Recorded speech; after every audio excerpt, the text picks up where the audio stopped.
Welcome to Legend Makers, the podcast where education's true heroes take center stage. Shine like a ray from the sun. There's something people look for but never can find. All right, we are back with the Legend Makers podcast. Today I have with me a TikTok phenom, actually. This is like you're the third one now from TikTok. This is Ellie Jensen. Say hi, Ellie. How you doing?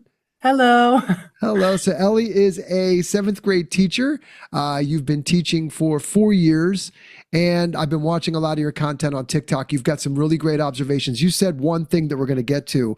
I love sub duty. Oh, I love it. I love the idea of that. So we're going to talk about that. But before we get into that, tell everybody about yourself. Yeah, so I'm Ellie Jensen. I'm a 7th grade English teacher, and I'm in my 4th year. I've only taught 7th grade. I coach a little volleyball on the side as well. I was a college athlete, played volleyball in college. So I feel like the coaching and the teaching, having both of those skills has come really in handy working in education as well. But yeah, I love what I do. Of course, it drives me crazy sometimes, but I wouldn't trade it for the world. It does drive you crazy sometimes. Why'd you start teaching? I have to ask. I ask everybody why. I have one thing that I feel very grateful for is I think when you grow up, you're always asked, what do you want to be when you're older? What do you want to be when you're older? My answer was always a teacher. Even in kindergarten, 1st grade, it was always a teacher. I think I had a little stunt in 3rd grade where I said I wanted to be a teacher who was an undercover spy, but then slowly transitioned into just a teacher. I was like, that might be a little more realistic. But elementary school, I wanted to teach elementary. Middle school, I was like, I'm going to teach middle school. And then high school, I was like, I'm going to teach high school. So I kind of bounced around from what I wanted to do. But I always really loved writing. I always really loved English. And then I loved all my English teachers. So that was for me, the switch to decide, okay, I think I want to do secondary. So middle through high was because I really found passion in English, and English class was always a safe space for me and somewhere where I felt like I really connected with my teachers. And I was like, I really want to be that person for some of my students, like my teachers were for me. And then I ended up in middle school. I was open to taking either middle or high school. I student taught in the middle school, but when the middle school spot opened, and I'm kind of a cool case because I actually teach at the middle school I went to, which has been a whole nother story. But yeah, so I ended up with the middle school job, and I've just stuck it out and stayed here because I feel like I'm building something, and I can see myself being open to moving around someday, but I'm happy with where I'm at right now. You like it. So you're actually teaching at the middle school that you went to? Yes, I am. It's not in the same classroom? Not in the same. I haven't. Wild? The classroom I'm in is not one that I was in, but a lot of my coworkers who I work closely with are teaching in the classrooms that I had classes in. Now, my coworkers were my teachers, all that stuff. I know you have a teacher bestie, a mentor bestie, and we'll talk about her. Was she one of your teachers? Actually, no. She's been teaching for, I think, 25 or 26 years. Yeah. She was at another school in our district. She came into our building when I left for high school. So it was she missed me by a year. Okay. So she wasn't a teacher of yours that became then your mentor, which would have been really cool. That's wild. So, all right. So English and were you a good student? I'm trying to think, were you just a good student coming in? Were you one of them? That's funny that you say that, because one of my students the other day was like, I just know you were such a rule follower, all this. You were, weren't you? I was a good student in the fact that I did all my work and I worked hard, but I will say, and my mom says this all the time to me, every single teacher always said, we love her, but she's really chatty. So I sometimes will get those students who are always having side conversations. I'm like, this is my karma. I know this is my karma, because that was totally me. I'm a certified yapper. That's what my students say. But yes, I chat a lot.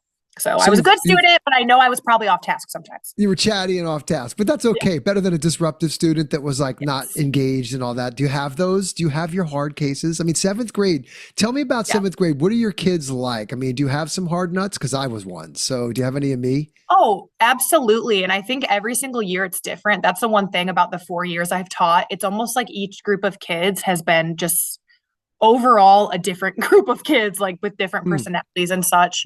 But yes, you definitely have the disruptive kids. You definitely have the kids who lack engagement, things like that. But I think in the middle school, that's what makes us strive to always be better, is to kind of be able to reach those kids and find ways that you can. And that's something that I've actually really been working on lately.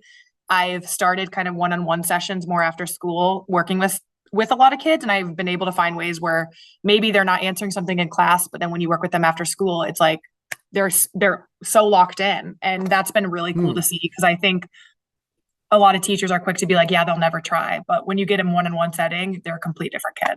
So I'm just totally rambling. I told you I'm a chatter. That's all right. That's good, because that means I don't do all the talking, and nobody wants to hear me talk all the time. We want to hear you talk.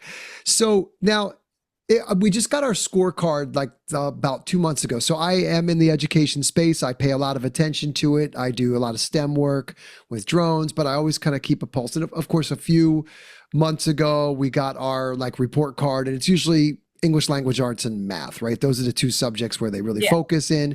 And so, you know, what I read in that article, in that report, was our 7th, 8th graders are reading at like 5th, 4th grade levels. Are you seeing this? And I mean, for me, it's killing me, because I'm a bookie. Like I lived in books, and I'm an avid reader, and I have a 19-year-old son.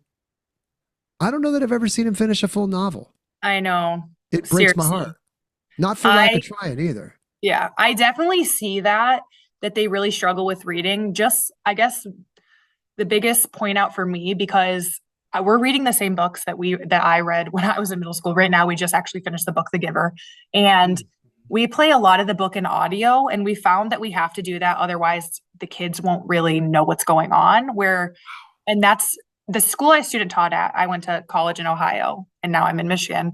And the school I student taught at was doing the same thing. And that was never a part of my education. And I was in middle school like 12 years ago. So in those 12 years, teachers have found, okay, if I'm not playing an audio during class time, they're not going to get in 75% or maybe more of the students in the classroom, because there are the ones who love reading and will read, might not be getting the information they need to be able to keep up with the work in class. So I feel like that is a big difference, and funny coming from someone who you found through TikTok, but I feel like that's kind of part of what gives them the lack of attention, because they're getting like 3 seconds, and then, you know, just like, what do they say? That's like dopamine or whatever. So they're just not being able to have the attention span.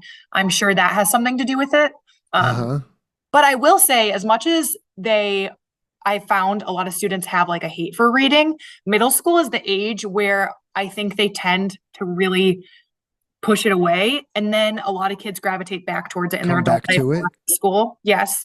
Because elementary school, like we have this conversation at the beginning of the year. I'm like, how many of you love to read when you're in elementary school? And so many of them raise their hands. And then how many of you love to read now? 2 to 3 kids in a class of 30 will raise their hands. And then I think when you get to high school, then you get to start, I don't know, you're transforming, your frontal lobe is getting, you know, stronger. I think they start to figure out what they want to read. But the adolescent age is that 7th grade. That's it must be tough. It must be challenging, because that is the age. So who's more challenging at this age? So at your age, is it boys or is it the girls? I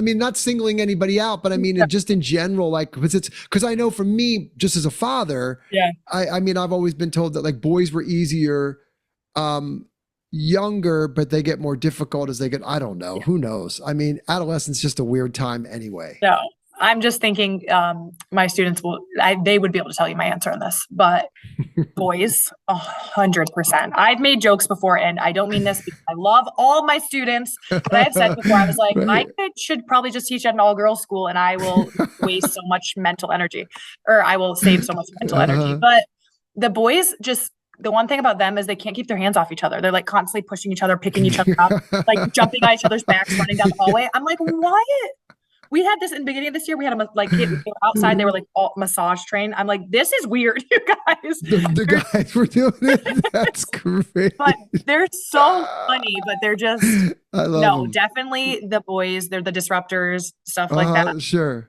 Just so much energy, but obviously. So much energy. Obviously I hate to group them all and say that, because I understand. I get it. There's not every case is like that. And also they have so many great qualities as well too. They just have a them. lot of energy. They're just endearing like that though. I think because my son will bring, you know, again, he'd bring home all his buds. Yeah. And I remember me as a guy, and I went to boarding school, so I lived in dorms with was just all guys Oh yeah. in dorms, and yeah, we were nuts. Like we were out of control. Like I remember once we had my friend came back from like Thanksgiving with this. He was, look at this. Tell me this isn't like a 14, 15-year-old boy thing. He was, it's this giant water balloon, and I'm like, oh yeah. So we go in the bathroom. We're like right on the third floor of the dorm, and below us is the front door, 3 stories down to where you get into the dorm. And so we're in here with this bucket, and we fill this like 3-4 gallon water balloon. We can barely move it to the window. And here comes one of our buds with his bike coming up to the front door, and we just push it over the edge, and not knowing what like 4 gallons of water falling from 3 stories will actually do to a person when it hits them on the head. Flatten this kid. And I mean, that's just one of like hundreds and hundreds of examples of stuff like that. You don't think about what you do before you do it, and that's totally where they're at. Like, That's it. oh, great idea, but I'm not going to think about the outcome. I'd forgotten about that story. We leveled that kid. It was just like, I mean, he laughed. He was like, that was great, but yeah, we were like, oh my God, did we hurt him? So you've always known you want to be a teacher. So I want to talk a little bit about some of the stuff I saw on your TikTok. And I mean, we are in the education stuff, but a couple things that I thought were really cool. Your father, you have a video on there that went like completely maddeningly Yes. viral, right? Like Yes. 31 million views to date. And that was your father has developed an app. And Yes. is it Shapler? Shapler is what we call it. Shapler. Yes. Yeah. Cool. Yes. And you showed him playing it with like one person had played it, and Yes. then it just blew up.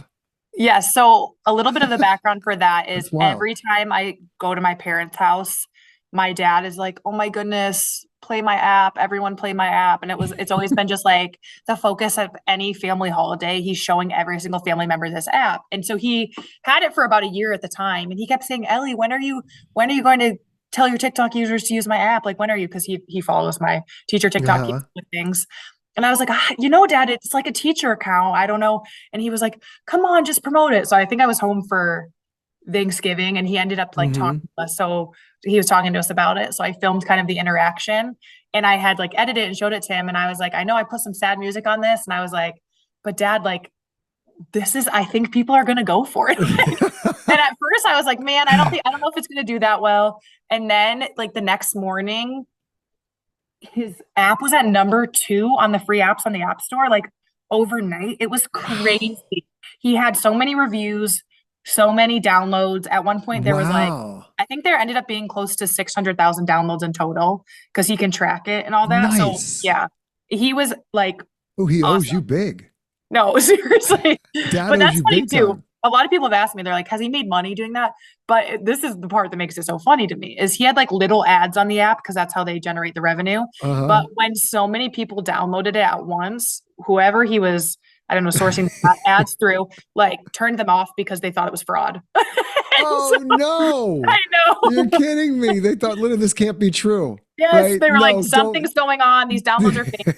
But for That's my dad, great. it was never about that. It was just Yeah. he like created and had so much fun doing it. Isn't So- it kind of, I mean, I haven't played it. I just watched what I could see. It seems like it's somewhat educational in terms of like Yeah. numbers, and like Yeah. there's an absolute, like it's a mind kind of, it's a puzzle that you Yeah. have to complete, and you've got to find patterns, and Yep. there's a little bit of math maybe involved or something. Yeah, so it's like Wordle with shapes and colors, and yeah. each shape is like assigned a value, and the colors have different values.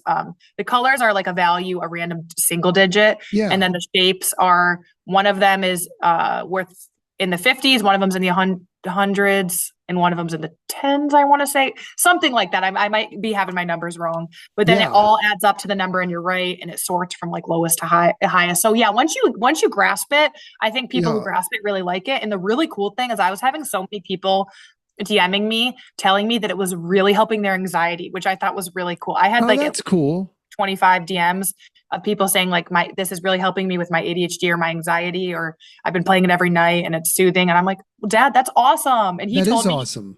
he said, he didn't even care at all. He was like, even just if it's helping one person, he was like, that's like means the world to me. And so I thought that was it's shape lore, and the L is a 1, right? yes. So it's the L is a 1 and the O is a 0. a 0. So it's SHAP10R. Correct. So everybody, SHAP10R. If you have anxiety, Shapler. It'll help Yep. you out. Little plug there. Is your father, is he like a coder programmer, and or does he have to, because a lot of people come up through educational backgrounds. Were your parents teachers or no? So my dad was a computer engineer, and then my Mm. mom had a degree in teaching, but never went past student teaching. She worked up until I was born, and then she stayed home. But yeah, Okay. my dad did that. I have an aunt who's a teacher, but really it was just something I always really wanted to do. So I kind of like picked it on my own. I feel like it wasn't That's something cool. that Yeah. parents kind of urged me to do. Yeah. But your mom is an identical twin. Yes, she is. Look at you. She I is did an my research. I did. So I just scrolled around for a while on you. Her I was like, I'm just identical going to twin hang is right here also- on Ellie's page. Yeah. So Her she's identical is a twin. teacher too. Yes. And so I remember the one post you were like, who else has a mom who's an identical twin? So what's it like having a mother who's an identical twin? I could speak about this for hours on end. I'm not kidding you. It's just like and every time I think about them, I smile and laugh, but also they're just like, I'm so thankful. It feels like I had two moms growing up. truthfully. Yeah. Can they trick you? Like, would you no, know? because Are they're identical, but they look nothing alike to me. Like people always ask that, but when you're that close to twins, Yes. you can tell them apart so easily. You can tell. But Yeah. could they fool like others? Like Oh, me, yeah. probably, right. If they were dressed the same hair, same everything. Oh, But yeah. you could spot your mom obviously in a minute. You'd be like, oh, Oh, that's mom. yeah. A lot Did, easy. did they mess with definitely you some when you were physical really little? No, I have no memories. The only time I ever have a memory of Like mom maybe swap? mixing them up is like from the back. But when I saw Right. their faces, I always knew. But we grew up next door to them. So Oh, okay. like next door neighbors. So I grew up with like when my parents and then my aunt and her husband, they bought like lots next to each other, Oh, cool. and they sold their houses, and now they moved a couple hours north, and now they're 5 minutes apart. But when they lived in the same city together, the person who ended up buying my childhood home was like, I thought it was a little weird that the grass was dead in between the two houses, because we would just like run from door to door in between the houses. So it Oh, was that's such a wild. unique experience. But That's great. yeah. So you feel like you had two moms growing up, huh? Yes, absolutely. And we just have a group chat with like all of us, and then we talk in it daily. It's awesome. Yeah. That's really cool. That's really And cool. my aunt, I was just going to say, she was also, No, sure. she had the same major as my mom. So she was like a math educator, and she actually did, I think, Oh, yeah.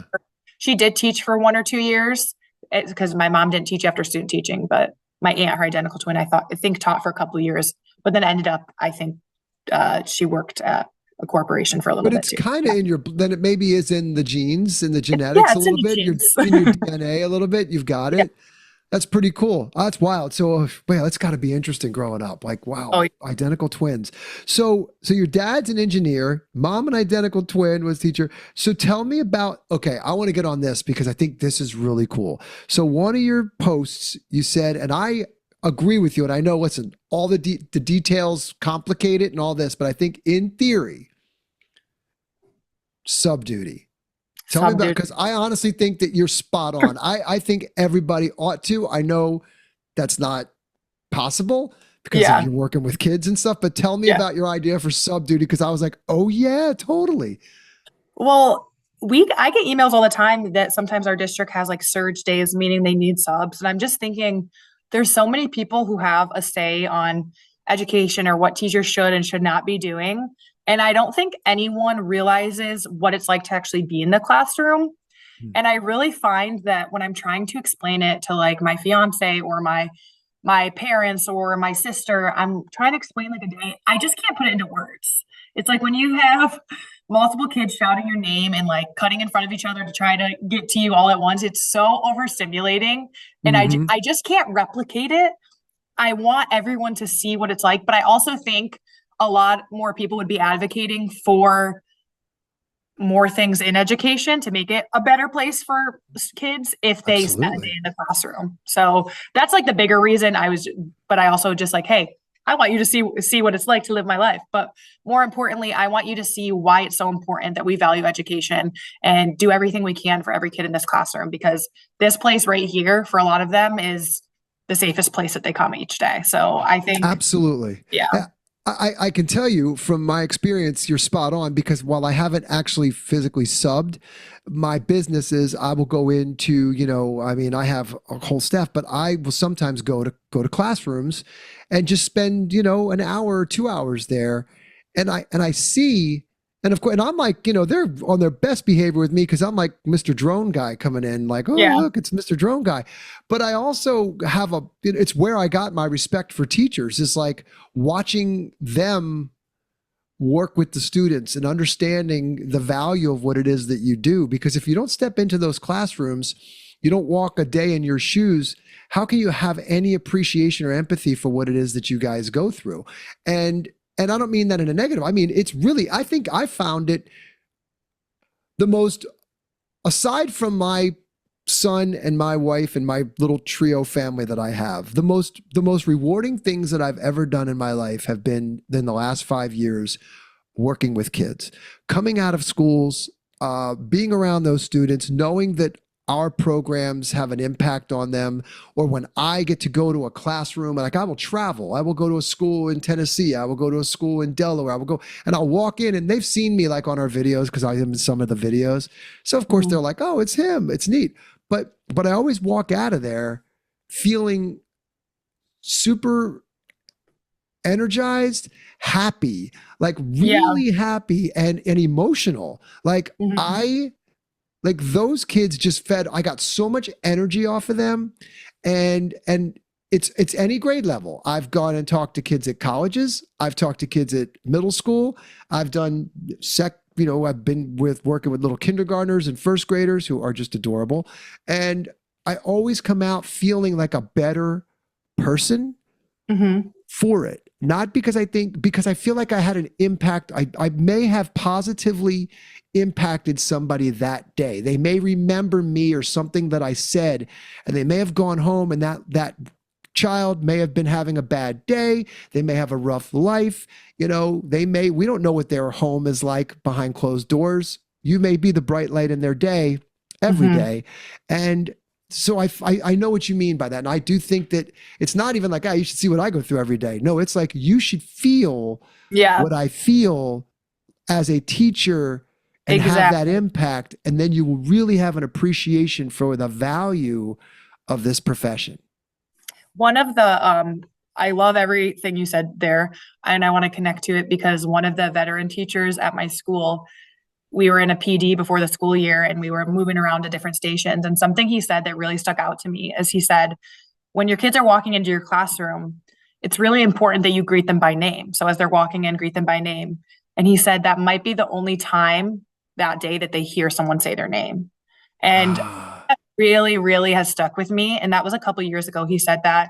And I make it a point to try to do that when the kids walk in each day, like, hello, so-and-so, hello, so-and-so, because you're acknowledging them. You're telling them you see there. And I mean, even when I just like restated what he said years ago, it like gives me chills a little bit because you're just, it's so true that some kids go home and there's some kids who, this is obviously not wrong, but some kids have a lot of younger siblings, like babies, and they're more independent. So they might not be getting as much attention because babies at home. Then there's some kids who parents work at night and they might be home alone and they're not getting as much interaction at home and they're getting all that interaction from positive role models at school. So that's you should watch the podcast with Gavin McCormick. I know you watch Ms. Dugan's. You should check out Gavin. He's big time. He's from Australia. He's publishing a book. He is awesome. Like he'll go literally, he's got this thing called upschool.co and it's free lessons and everything like this for kids around the world. India, he'll travel to the North Pole to teach and video it to teach kids about polar bears. He'll be like, there's one right there. He'll be like, there's one right there. Or he'll go to like base camp at Mount Everest and talk about that. Or he'll go to the jungles and he's an amazing guy. And what he said was, he took it even a step further. He said, the skin has and again, you got to be careful, but he said shaking a child's hand, like, hey, I see you, I'm with you. you matter. It's a vibe. It's a physical thing that's like, yes, I'm part of this person. I matter to them. You absolutely should follow him because I think you'll get a big kick out of him. He's an amazing guy. He's really cool. I just wrote his name down. I'm going to do it. So cool. So cool. So I'm all in on that. I think that's amazing. You're right. These kids you are the bright light in their day a lot of times. No, I think that's amazing. Tell me about your, so you have a mentor and so you're a relatively newer teacher. I mean, 4 years is still relatively new when you think there's some people have been doing this for 30 plus, and you've got a 25-year teacher mentor who you got to give her compliments, by the way, for someone who's been teaching for 25. She doesn't look like she doesn't show her age, for example. Let me say that. trying to be very diplomatic about it. I don't know how, but she looks great. Let's just put it that way. I was like, she's been teaching 25 years. Wow. Like, but That's she's so your sweet. mentor. And so tell me about your mentor teacher. She's great. Cause I think everybody needs one. I think you need to find that person. No, she's awesome. So I started with her and I actually thought about this a lot. I will get into her, but when she retires, I'm going to start teaching. Who knows what year I'll be at, but I will have never taught without her because these first 4 years we've been planning. She's the other 7th grade English teacher and we do everything kind of the same each day. We obviously have our different spins on lessons and such, but we do our planning each day. And she has been like a rock for me, especially in my first couple of years when I was getting overwhelmed or if I ever had like a big issue in the classroom or didn't know what to do. She's the classroom next door. So I could run over and she would come over and help me with whatever I needed. And I know one day, my first year teaching, I was really overwhelmed and it was like between passing time and started to get a little teary eyed. And she was like, go, like, I got it covered. And she got someone to come cover my classroom and she just talks through and she got someone to cover her classroom and came in and, talked me through it, helped me kind of calm down a little bit before I got back to the classroom. So she has so much experience that I've been able to learn from. But the biggest thing and my biggest compliment to her would be her classroom management is phenomenal. So I'm always asking for tips on that, or sometimes I'll have her step over in my classroom and observe things and tell me, like, what do you think I could do here to control or manage this better? So yeah, she's awesome. And we're also just like close friends outside of school because we got to know each other so well, which is definitely awesome. I'm very thankful for her. She's definitely great. Can you have 3 of her top tips of classroom management? Do you know them off the top of your head? Is there anything that she said to you that you're like, oh yeah, class management, these are my 3 go-tos that my mentor has, given me? She is very consistent. So I think if a kid's going to be tardy, or if a kid's going to do this, she's follow through. And I think the follow through is definitely something that when you have a busy day, it's kind of easy sometimes to just let things go. But if you're not consistent, then kids are going to start slowly getting away with more and more and more. So that's definitely something that I feel like she's helped me with. Also, not shouting over them. So if kids are talking and you just start getting louder and louder and louder, you're not controlling the room. So that was another thing that she's talked to me about for sure. I'm trying to think of a third thing. She's given me so many great tips. I think one other one would be, she taught me this like red card, yellow card thing to kind of not draw attention when you're managing behavior. And instead of being like, hey, so-and-so, you need to stop, you're in trouble. As you're teaching, silently drop a card on their desk as a warning, drop a card for if you want them to exit the room. So that way you're drawing the least amount of attention to it. So I think she has some really great strategies that she's. So like a red card is exit the room. A yellow card is kind of like, hey, tone it down a little bit. Yellow card is yes, that, and also see me after class. Red card is obviously an extreme behavior, but if you get 2 yellow cards, it equals a red. So she's got a card system. Yeah. That's pretty cool. Yeah. Nice. Oh, I like that. Like so you don't disrupt the whole class. You kind of subtly put it there. Otherwise the whole class gets disrupted. Yeah. Oh, nice. I like that. That's a cool strategy. So, okay. So being relatively newer, and again, 4 years is you've got some under your belt. What about people that are kind of coming into the profession, right? So we hear about a teacher shortage and that's not a good thing. And we want more people in the profession. So what do you say to those people that are like on the fence? They're like, maybe I want to do this, but gosh, I heard things and maybe I don't. And, we're not in the best of climates right now for it's a weird time to be in it right now. There's just headlines all over the place of, DOE and all this stuff. But what do you say to those people that are on the fence? To people who are on the fence, who are only not wanting to do it because of things they've seen on the internet or things they've heard, if you truly have a passion and you want to interact with kids, do it. I don't know what else to say because Yeah. even if you try it out and decide, hey, after 1 year, after 2 years, this is something that maybe I want to try something different, it's never going to hurt to try. It's never going to hurt to follow through. Because for me, I've never thought like I've never been in the shoes where I'm like, man, I can't do this anymore. Because like I said, I'm really happy with what I do. But Yeah. it doesn't hurt to try. I think it'd be better to give it a chance and make the decision for yourself. So that's what I would tell people who feel that way. Make the decision for yourself, because you're never going to regret doing it. You're going to regret not doing it if you have interest in teaching. And then the other thing I would say to like the newer teachers who are maybe struggling, so not someone who's looking for teaching, but maybe someone who's newer in their first year, is you're basically just trying to keep your head above water your first year. You're learning the curriculum, you're learning your behavior management, you're trying to balance it all. It's a lot your first year. Yeah. And I think Sure. one thing that I did my first year is on a hard day, I would like sit down and I'd be like, okay, what was my win today? And I would come up with one thing that was my win just to stay positive. And that helped me so much because a lot of times I would be meeting with my principal and talking about that. I was like, today was tough. This class was tough. But so-and-so told me that they finally understand how to use textual evidence. Or so-and-so told me that I'm a teacher who makes them feel comfortable at school. Something like that and I found even on my worst days, there has never been one single day where there's not been one win. And a win can be tiny. A win can be so-and-so brought a pencil today. I mean, like a win can be tiny, but focus on those wins because that's what keeps you wanting more and more and more and wanting to get better and better at your profession, I feel like. It's a mindset, right? Find the silver lining in everything. Like you can easy to get pulled into the negative. But, easy. So easy to get pulled in the negative. Sometimes I literally have to like pull myself out if I'm having a hard day, and I'll give myself a pep talk. And I feel like I've made a few videos where I'm like, come on, like teachers, we can do this. Or I'll say like, I'm going to share something positive. And most of the time when I make those videos, it's because I'm sitting there and I'm like, man, why did it go that way today? Why am I feeling a little negative? And I'm like, wait, stop. You're in this job for a reason. You love what you do. And I have to kind of bring myself back to that. Well, we're gonna link to your TikTok in the show notes. So we want everybody to follow you. But tell us where you're where we can find you on TikTok. You're at Ellie Mae teacher. What is it? It's Ellie Marie. Ellie Marie. Yeah, Ellie Marie teaches. Yes. Okay. That's right. So at Ellie Marie teaches. Why did I say Ellie Mae? It's been a long day. It's close. Ellie Marie teaches. That's where we'll find you. And it's great. I got sucked into your TikTok. I was like watching them. They're really great. And some of them are very informative. I mean, you have some great things about like everything, what's the hardest thing about? People ask you questions like, what's the hardest thing about teaching? I think TikTok's got a great community for other teachers. There's a STEM feed on TikTok. Did you know that?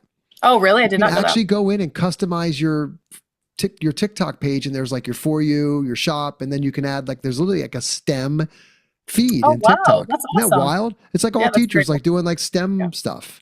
It's pretty cool. So, I think, find your group, learn from others. So any red flags, like walking in, like I've heard some, so I want to hear it from you, but I've heard like others say, hey, so here's what I recommend you do, and here's what I recommend you don't do. So Charlie Munger, if you know who that is, he lives by the inversion, right? So instead of focusing on like try to do the right thing, sometimes it's a lot easier to just avoid doing the dumb things or the bad things or making the big mistakes. Like if you could avoid those, the rest is kind of easy. What are some of those things? I would say for my first couple of years, and this is honestly something I'm still working at this day, I always am saying this is an area of growth for me, is being firm with your rules in the beginning. And this is something that actually my uncle, who's a teacher, said. He always jokes, he's like, don't smile till Christmas.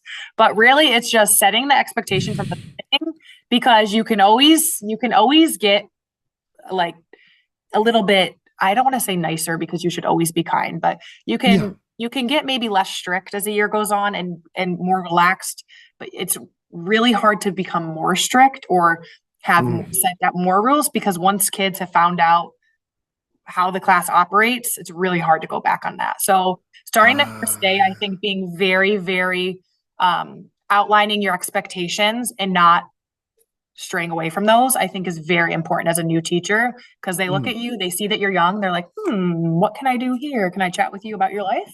And right. if you give them an inch, they're going to take a mile. That's what I learned, sure, my first year. So that would be my advice, is definitely doing that. Oh, that's cool. That's a Yeah. great one. Yeah, because you set the tone.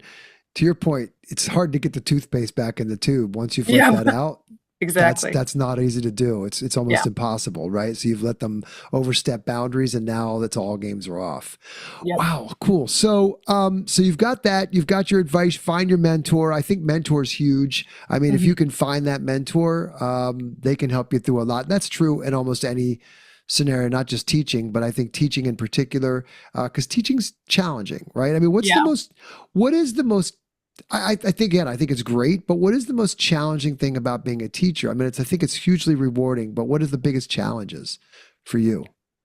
For me, the biggest challenge is feeling like I know that the one of the best parts is making a difference, but the most challenging part is getting stumped by a certain student or a group of students where you feel like you can't reach them. It's like you just want it so bad. I mean, there's kids who I'll sit with, I work through, and then maybe they put their piece of paper in the recycling bin. It's like you spend so long grading a paper and you're like, oh, you're so close. I want you to do so well on this.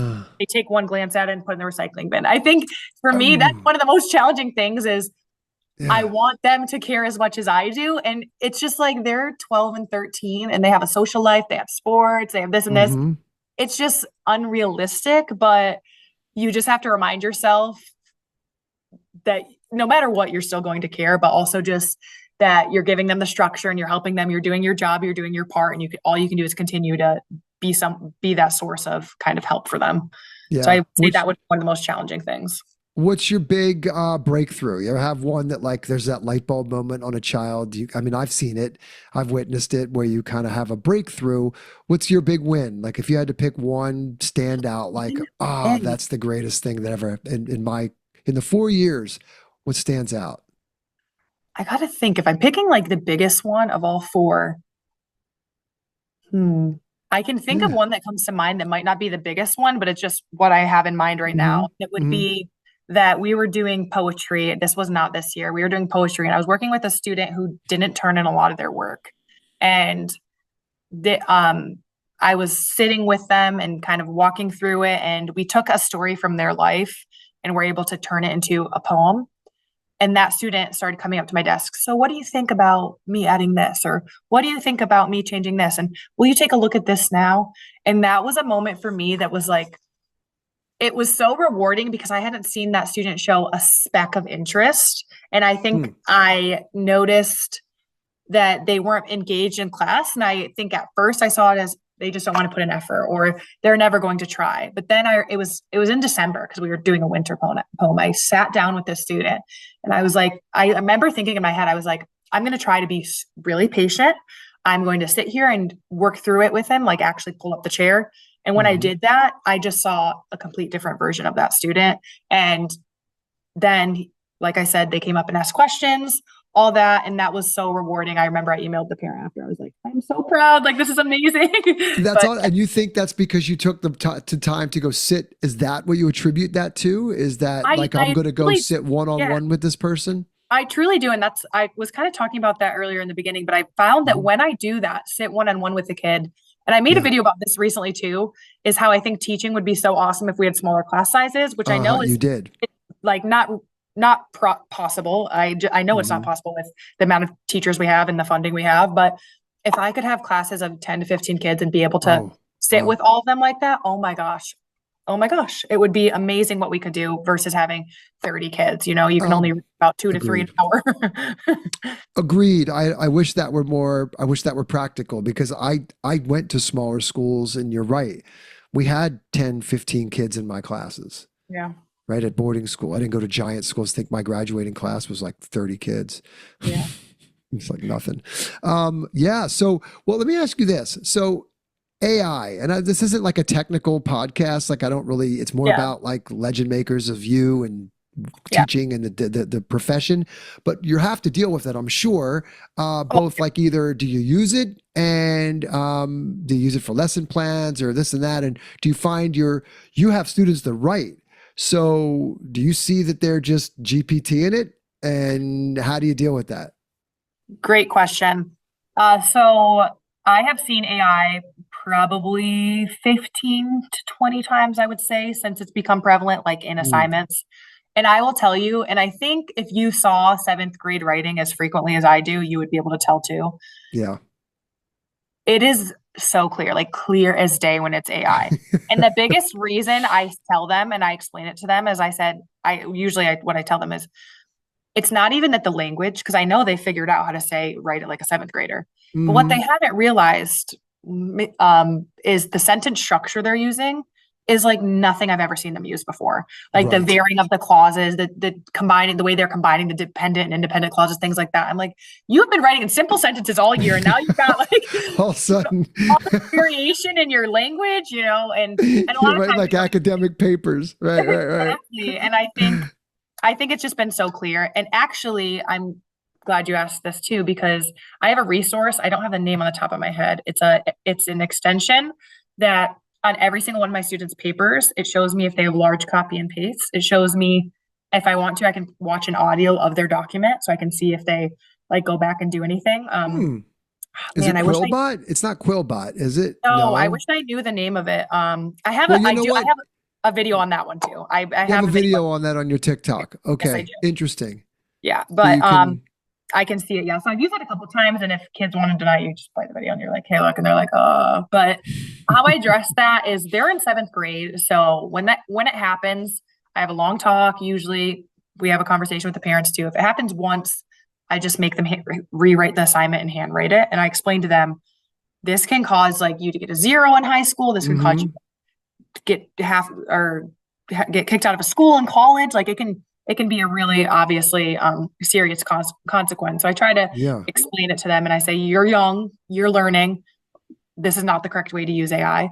And I'm referencing right now when they just obviously is like copy a story and Pure on just copy paste kind of thing, right? but I've showed some classes before. I'm like AI can be a positive thing, and I showed them once like Absolutely. give me ideas for writing or give me ideas for a Hmm. writing prompt like this. That's And I right. actually was working with a few kids after school last week and I showed them that. I was like, hey, I'm going to show you guys an effective way to use AI. I'm wanting to write a topic about, and then I had them tell me their favorite sport. And Hmm. I want it to be about so and so. And then you can ask AI to kind of narrow it down and do that. So that's some ways that I use AI as well. And I'm actually getting my master's right now in learning design and technology. So I've Oh, been you learning a are? lot about AI. Yeah. I'm sure. Yeah. Great. Yeah, and that's been really cool. And then we've learned how to narrow down our searches to get like exactly what we want. But yeah, I Hmm. think AI is an incredible tool, but it's a tool. It's not our brain. It's it's not a replacement. It's a tool, and I think Yeah. that it's here and it's not going anywhere. It's absolutely in the next. I mean, look what's happened in just the last 2 years. Yeah. So I mean, in 2 more years, it's everywhere. It's like electricity, right? It's going to be inside and under everything, kind of like the internet is. I mean, I grew up watching the internet come of age, and it changed everything, right? Well, this is too. And so, to your point, it is a tool. Would you frown on, like, if I wrote something and then I asked GPT to copy edit it? Is that help me understand where the boundary is? In other words, like if I said, okay, this is my writing, like I literally wrote this, I just put it together and I did my best. I said, but I now want you to become like my copy editor and help me understand and clean up like gaps or fill in or point out, like redline my paper for me. I think that could be a valuable tool. That is not something that I would want to incorporate in my middle school classroom, but I can see Mhm. that being beneficial in the high school just because I think the Mhm. middle schoolers would take it and run with it and be like, do my thinking for me. I Yeah. would worry about that. But I think when you're an adult and you've had the prior education where I think my students still are learning comma rules, when they have the Yeah. knowledge of the Yeah. rules and they need the reminders, I'm still correcting run-on sentences every single day. Like they need to Hmm. get those rules down. And then if they want to do a draft and do that at some point in their education, I think Interesting. that would be Okay. very helpful. And you'll AI is a resource that's around. One thing that I let my students do on assessments is I let them use their notes that they have from reading the book. And I tell them in the real world, you're going to be able to use your notes. You're going to be able to reference things. So Yeah. for you guys to be able to use your notes that you took while you're reading this book. And I think the example you gave is kind of similar. You're using a resource, right? And Grammarly Mhm. does a very similar thing. And a lot of my kids have that Grammarly extension that they use. Yeah, for sure. Um, That is AI. I mean, it's yeah, not a large language, but it is an AI kind of yeah. tool. So I think it's definitely good, but I will say at this point in my career, it's not something I would incorporate into my classroom and be like, hey, Yeah. everyone, let's do this. But yeah, Got it. I was just curious. And so you're taking you're getting your master's, and I'm sure yeah, AI is a big component of that right now. And yeah, it just was in cool. lesson planning and getting your lesson plans together and things like that. I know there's a lot of privacy concerns with it as well. I think you have to think about the ethical and legal considerations around, especially with students. And Yeah, like, you could help me assess the students thing, but that's cool. I think, yeah, I mean, I love it. Excuse me. yeah, I think it's great. But you're right. It's got to be interesting and tricky because it's easy to just try to, but it is obvious for those of you out there that just copy and paste your LinkedIn posts and stuff. It's pretty obvious. M dashes people, they're a dead giveaway. It loves M dashes for some reason. I get like, why all the M dashes? I ask it like, why all the M dashes? Like, what's with the M dash? It's everywhere. It's like all over the place. Like I never wrote with all those M dashes in my life. It's just wild. Well, look, I'm going to look at the time. I one last thing. So we love to wrap up positive. This has been really yeah, cool. I think you're great. I really want everybody to go watch your TikTok because you got so many great posts up there. It's amazing. Um, Optimism. I'm a perpetual optimist. I love looking at the world through Mhm. rose-colored glasses. It's Me too. today good because today it's so easy to get pulled into this. I mean, we're in such a weird state. What makes you excited? What gets you excited about in education? Let's keep it in like the education space. Yeah. But what are you pumped about? What are you optimistic about? I'm really optimistic about, I was actually just talking about this today, that they're crafting ways for students to kind of specialize earlier. And I've seen that we have Mm, students who come to our middle school who are like future teachers of America is their name of their group, and they come and they mm, observe teachers. And I think we're finding ways for students to find what they're interested in earlier, where I feel like it's been a thing where a lot of people go into college not knowing at all what they want to do. I know I had friends, family who were like, I don't know what I like. Like, I don't know if mhm. there's anything I'm good at. And now they offer like computer engineering classes. They offer so many different things for students to be able to find something that value or that works with their strengths and things that they Yeah, like, and then they're able to kind of try it out in high school instead of just saying, hey, let me go pay a ton of money to go to college and I don't even know if this is exactly what I want to do. So I think the fact that we're making education more focused, like even like STEM buildings and things like that, where kids are able to, okay, I want to do this. We have different vocational schools where if kids know they have interest in something like that, they're able to do that in high school and kind of get their feet wet in whatever they're interested in. So that's something I'm really optimistic about because I'm seeing more and more of it yeah. and just getting them experience in jobs. That's like one thing I would love for education to continue to expand on is giving students like those real life experiences. Agreed. I mean, we are seeing more of that. I think if Yeah. you think about where we look, it's career technical ed.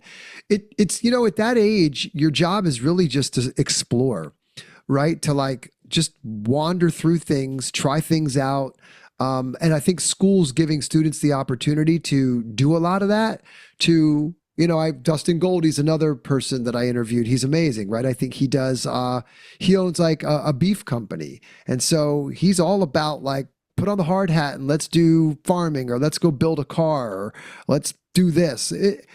It's just getting that experience because at like 14 years old, you don't know. You don't You know at don't know. 19. And you don't Yeah. know at 19. You don't even, very few fortunate people kind of come up like yourself knowing I know what I want to do. And so I'm good. But most people, my son, 19, he has not a clue. And I'm like, Yeah. look, don't stress over it. However, what you're supposed to be doing now is experiencing things with an open mind of, do I like this? Do I have any aptitude towards it? Is it something that I could see myself doing?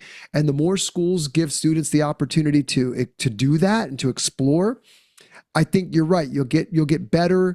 You're going to have a better outcome later in life versus just sending some student off to university to quote unquote find themselves. And then 4 years in, their degree is like, this isn't what I want to do anyway. Yeah, Like, yeah. exactly. And one thing I wanted to kind of piggyback off of Hmm. what you said that I thought of is there are a lot of people who don't really know what they want to do. And I have some friends and some family who feel this way where they got a degree and they're in maybe some kind of business field and they're like, you know what, like I'm not super passionate about this, but it's something that I'm fine with doing. And can see myself being okay with having this role for a long period of time. It's like they're neutral about it. Mhm. And I kind of want to go back to why I wanted to teach and trying to stay optimistic and positive about my career is I think that I could have easily went into, I took computer science in class. I could have been a computer engineer, like my older worked for Amazon, and I would be making a lot more than I'm making now. Also would be floating by where I am so lucky and gracious that I am doing something that I enjoy and have always that I have that passion for, where a lot of people are good at what they do and can do it, but they might not have that passion.